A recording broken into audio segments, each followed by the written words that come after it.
Okay, we're back again with glasses of water at hand. KK's got his voice back and we shall now continue.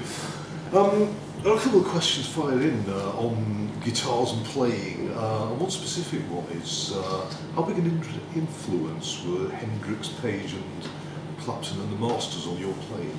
Well, definitely for me, Hendrix was the big one. Always, you know, and always has been. You know, I was fortunate to see him play several times. You know, and just had a massive impact. I mean, I had no idea because I wasn't playing guitar when I first saw Hendrix. You know, and it was just a massive impact on me as a fan. You know, and I was a big music fan. No doubt about that. Used to go to every festival, everything, and luckily, you know, it was a fantastic time to be around back then to see all those bands, you know, one after the other. But seeing Hendrix, he was the big one because it was just so charismatic and so energizing, and well, everybody. I don't have to tell everybody about Hendrix, but the thing is, live, if you know, all the footage and the videos and everything I've seen will never ever do justice to what it was like to see Hendrix. You know, I saw him first at Coventry Theatre, which was, you know, really quite a small theatre, and it was just the audience just went crazy, you know, and it was just something to behold. Yeah. And then, of course, later on in life, you know, when I started to play the guitar, you know, it kind of just embeds those images, embed themselves into your mind, you know. But there's no doubt he was the first person that I actually perceived as being heavy metal. You know, when you hear songs now like Purple Haze, and you think, you know, this is not blues. This is like this is metal here. You know, yeah. way back then. So that's what affected me. You know, so that gave me the infusion, and but you know, his ability to improvise, you know, guitar work, solos, which was, most bands did that in the early days, you know, in the late 60s, early 70s, and Priest did an awful lot of that, you know. When we were doing shows as a four-piece, for example, you know, everything, pretty much everything that I did was improvisation, you know, solo-wise, and I always kept that, obviously, in the repertoire, you know, right to the very end, you know, to be able to, when I would play Victory Changes or Sin or what, you know, every opportunity, it was just all improvised, you know, and that's what the great Hendrix had above everybody else, I think, really, you know. Not to take it away from Clapton and Cream, because all of the improvisation was fantastic as well, you know. But the biggest kick for me was playing stage right, obviously Hendrix stage right. Yeah. I actually played Coventry Theatre years later. Oh, brilliant. And that was just the biggest thrill for me, you know, and Bristol Colston Hall, and then later on the Royal Albert Hall.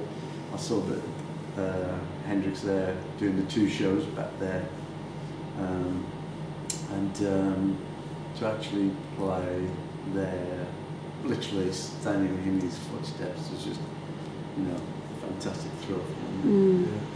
Yeah. When the Priest turned into a five-piece, I think you were the first ever band to have twin guitar harmonies. How did that all come about?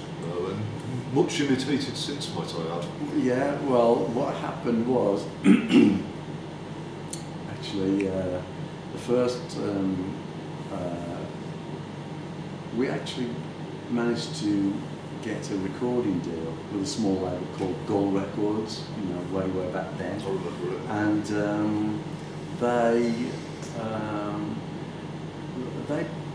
basically said that they were happy to give us a record deal but because so many bands had just been signed, like Led Zeppelin, Black Sabbath, all with the same lineup, would we consider, you know, another musician with another instrument, and all sorts of things were suggested, like keyboards, saxophones, and all this. So no, but I can remember thinking, no, I've totally got an adversity to any of that, but another guitar would be a good option, is what I thought would be a good option.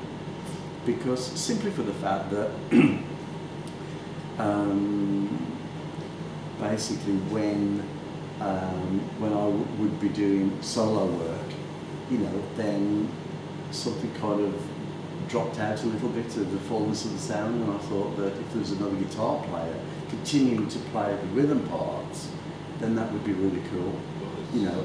And then I thought that, you know, if the other guitar player could play lead as well, then there could be a trade-off situation. And of course, the potential to do harmonies, well, then you've got it all. So, and it just so happened pretty much around about that time, Glenn, the band that he was in, would just more or less stop playing. So Glenn, who I knew of Glenn and seen him and heard of him, so it made eminent sense really. We just got together, and that was it from that point, you know, from that point on.